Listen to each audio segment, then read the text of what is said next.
On this video I'm going to show you how to use the 4-axis with the Stepcraft laser.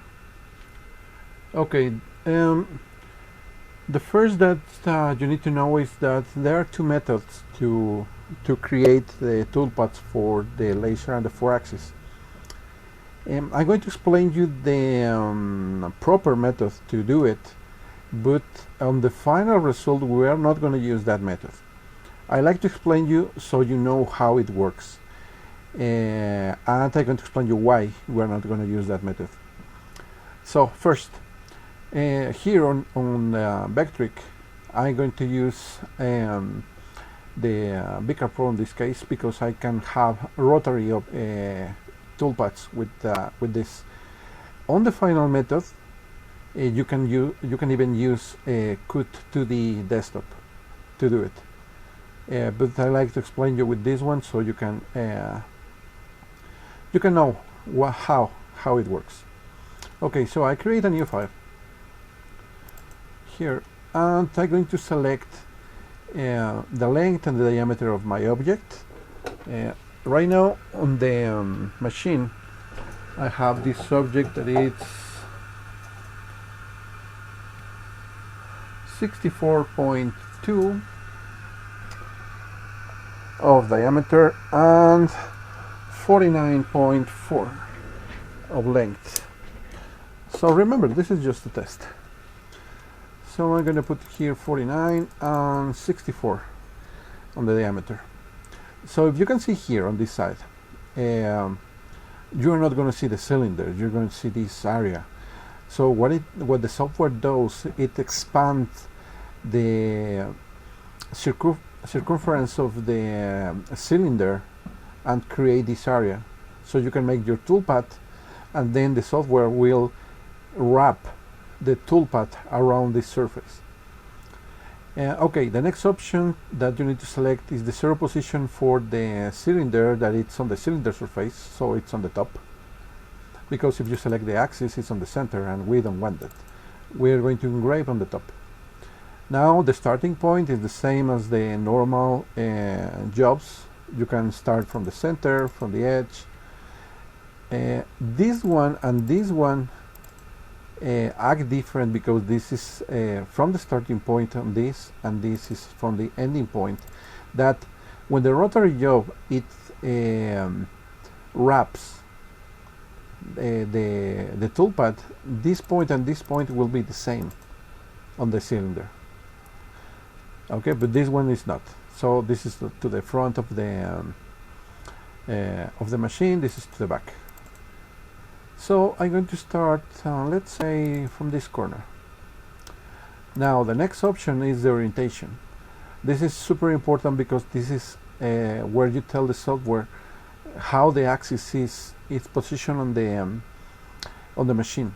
So you can see on the image that my rotary axis is along the y-axis. So I'm going to use this one. And that's it. I'm going to select. Okay. So the way to make a toolpath, it's like a standard toolpath that you always make. So you can for example, let's say I draw a little square, then I make a little circle here, and then I don't know, maybe a little star.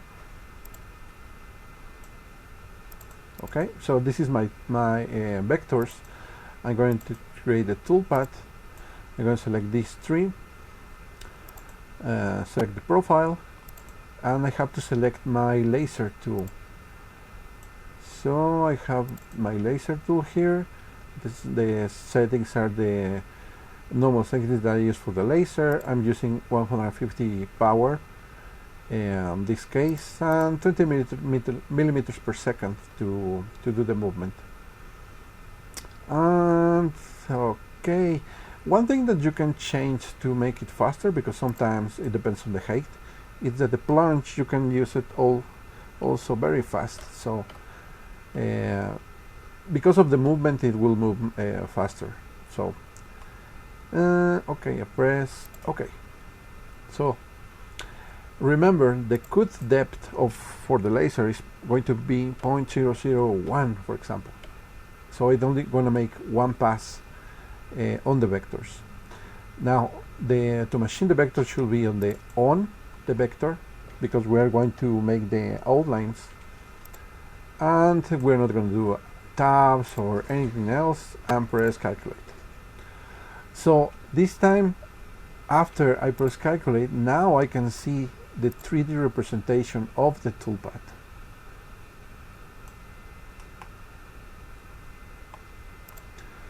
So you can see this is the square, the circle, the star, and you can see it here on 3D. Okay, it's very simple.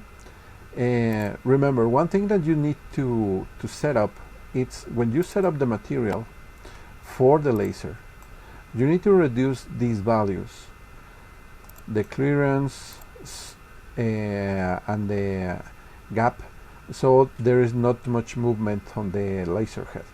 Also the plunge. The new post-processor for the laser have some fixes for this, so you can leave these values here and it's going to work. So it's not a problem. Now let me explain you why we are not going to use these values. So the first thing is that when you use a standard toolpaths like to create a box or a circle. Now let me press OK here. When you create a standard toolpath for example for a box, it creates a coordinates system that is going to tell the CNC to move from this point to the next, and then to the next, to the next, and to the next. So it's very straightforward on lines like this one too. This is simple lines, so it's going to move from one point to the next one. But on circles it's different. For the post-processor, the post-processor will do a different toolpath for the circles. The circles can be made of special instructions that are called arcs. The arcs tell the CNC to move on a circular way instead of making points. So that way the circle is going to be much smoother, because it's calculating arcs instead of points. But the problem that we face here is that when you export something on the 4-axis, the relation between the 4-axis and the movement, the linear movement of the X or the Y-axis is different, and it could not relate these arcs. So what the software does instead, it makes points. So instead of making maybe 3 or 4 lines of code to make this circle, it's going to make 100 or maybe more of single dots to make the circle. If you are milling something with an end mill, you didn't notice this kind of operation. But the problem with the laser, it's because it depends on the movement between the vectors. These kind of lines will be darker. So all the curves that you make will be much dark than the straight lines. Let me show you. If I save this toolpath, I have my post-processor here for the laser, and I'm going to say the toolpath, and it's on the 4-axis. So let's say I'm going to put here laser test. Okay, I'm going to press save. So okay, now that it's saved, let me open that file.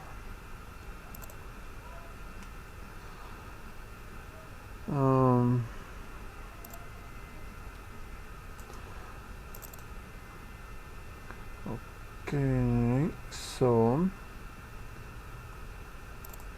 this is the file. Now let me close this. So you can see on the operation, this is the part of the movement, and here you can see all these little codes. This is the circle. So that's why we can have that problem, because all these little lines, it will make the this circle to be darker with the laser. So what we have to do to solve this problem? Well, we're going to make a little trick. The trick is this. First, we're going to create a standard toolpath with these same objects, but we're going to do the trick on the UCCNC. Oh, by the way, if I save this toolpath like this and I load it here on the UCCNC, it will create the job, and you can burn it directly with the laser. But that's something that we are not going to do, because it's going to get darker. So the trick is going to be like this. We're going to make the same method to obtain this, but without the rotary. So right now, if I draw a square here, I can see that the length of my x-axis is 201.1.062.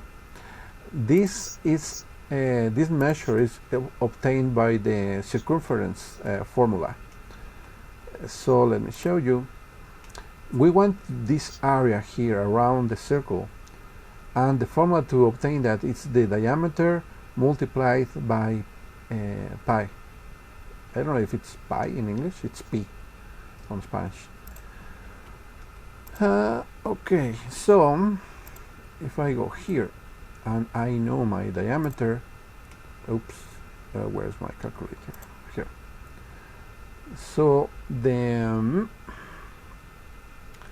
diameter was 64.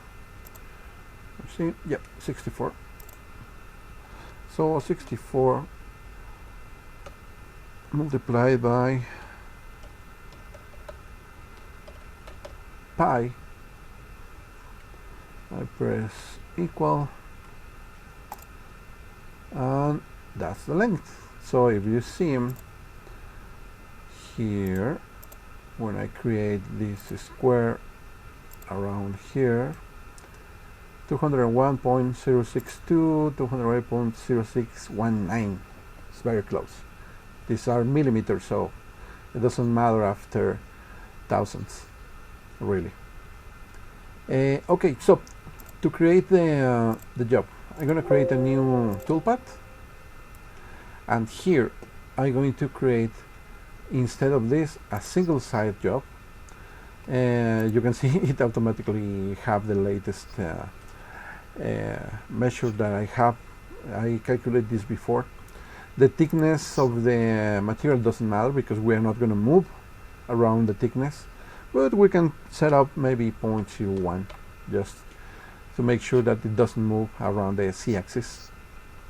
And the height, of course, the Y measurement, so it's 49 millimeters on this case, and I'm going to select the same, and I press OK. So I have the same area, and I'm going to create let's create something nice to draw it on the material. So let's, for example, I'm going to create something with this. This is just a vector. I'm going to make it a little smaller. Put it here. Then I'm going to import the Stepcraft logo, and I'm going to move it away. I'm going to delete the logo, and I only want to keep the text.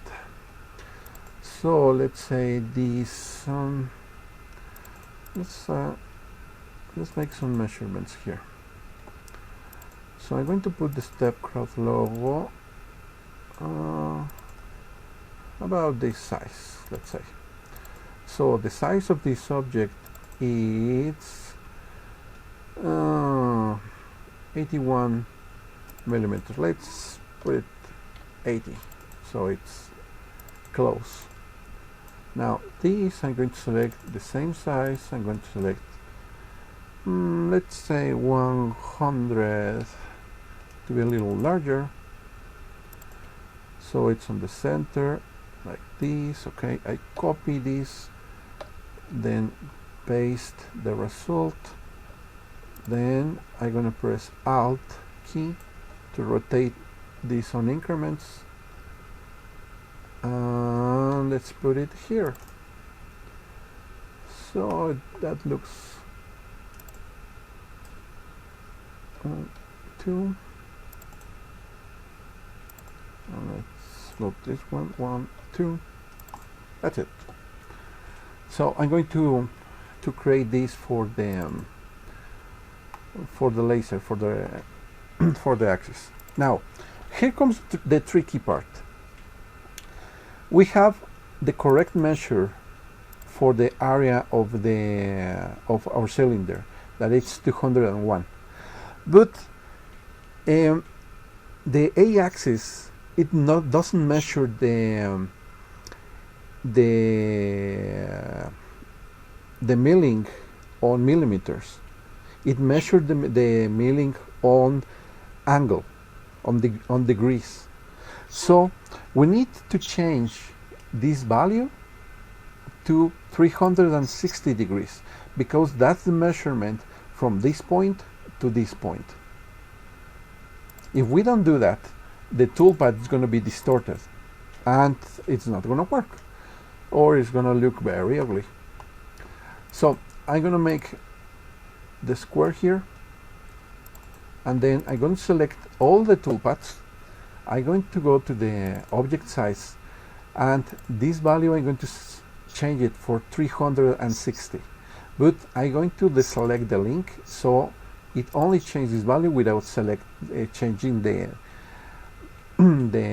height of the object. So I'm going to move it to 360. I'm going to press apply, close, and then I can leave it like there, or I can move it to the center if you want to keep your order.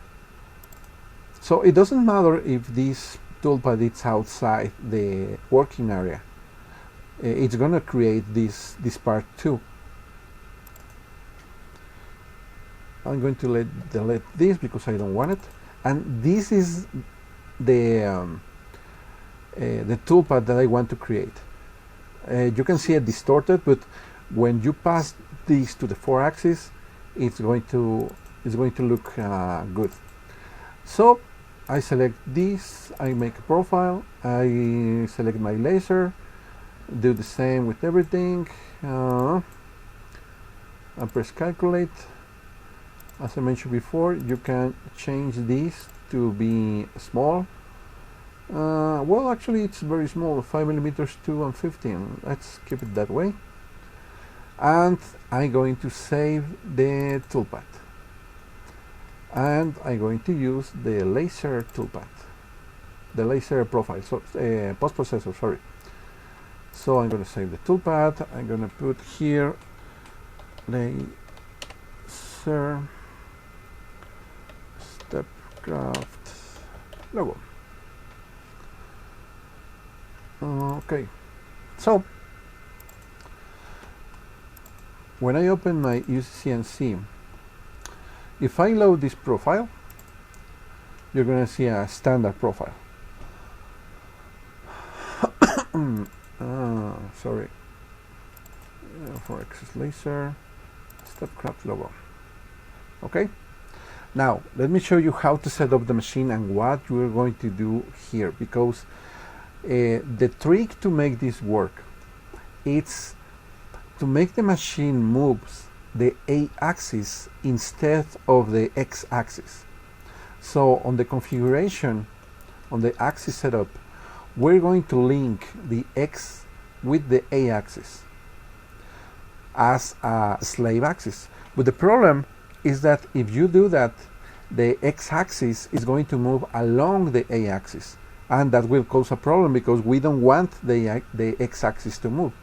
So I create, to avoid doing this by yourself, change the values, and maybe you make some mistakes or something, I create the proper profiles, so you can load the profile for the rotary axis, and that's it. You don't have to do anything. You just press run and that's it. But you need to set up the laser first before you load the new profile. If you don't do that, it's not going to work. So if you see the machine right now, the laser is close to the material. So I'm going to move it forward. And the first thing that I need to do is to find the center of the material. Close enough. You don't have to find it perfectly a perfect measurement. So I'm going to activate my laser pointer. You cannot see it very well, but if I turn off the light, then you can see it. So I'm going to move it forward, and if you can see, it's not on the center, so I need to move it to the side. You can see it. So more or less it's going to be like there. That could be the center of the material. And also remember that I set up my 0 on this position, so this also will be my 0 on the x-axis. Now, why I have to do this here? Because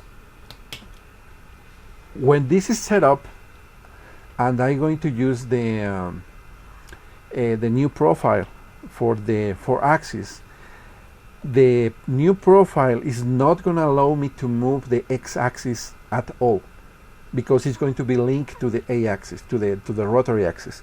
So that's why I have to set up this the 0 on this profile. So right now I'm going to press 0 all. Actually I can move the head down about there, a little more there. Okay, now a little to the back. Okay, that's my 0. So I'm going to put 0 all here. And that's going to be my starting point for the laser. Now I'm going to change the profile. I'm going to go to the configuration, profiles. Right now I have the profile name like this, but you're going to have the same with all the models, 300, 600, 840, and the 420. So you can see that it's the laser slave. And I'm going to load my profile. Okay, now it's loaded. I'm going to run. And now, if you see, I'm going to move the x-axis like this, and it's not going to move on the x-axis. It's going to rotate the rotary tool. So take a look. You see? That's what we want. These have the settings to make it slave. So okay, I move this. I can 0 everything again, and I can press cycle start. I'm just going to make this this toolpath. Okay, just remember to put your glasses. That's important, so you can you don't damage your eyes.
Okay, we finished the job. Let me take away the laser to show you the final result. Let me close the camera a little. Now remember, this trick is making the machine it's working along the x-axis, so that's why we change the value to 360, because each unit is 1 degree for the rotary. So you can see the text and everything is not distorted.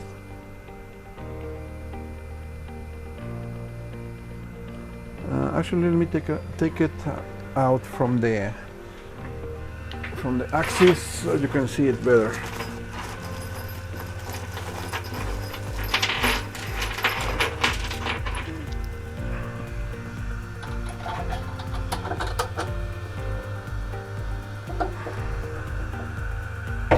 Oops.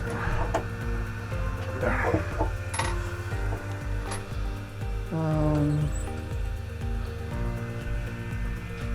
Okay, let me grab the camera. Sorry for the mess. Okay, here it's the final result. You see, nothing is distorted. It's burned like a normal toolpath, but on the rotary axis. So you can imagine the possibilities with this. You can mark anything you like with the rotary.